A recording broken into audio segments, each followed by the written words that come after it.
ホルモン焼いていきたいと思います。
ホルモンは裏切らない。う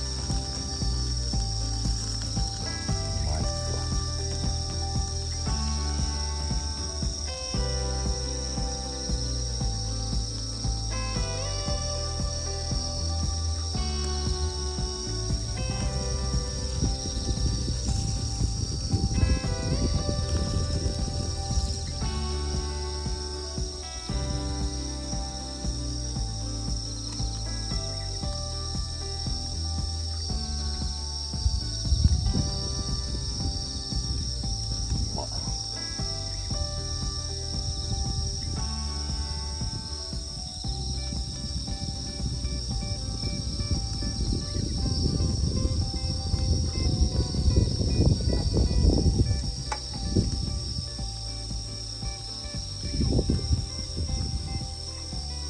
涼しい。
おはようございます。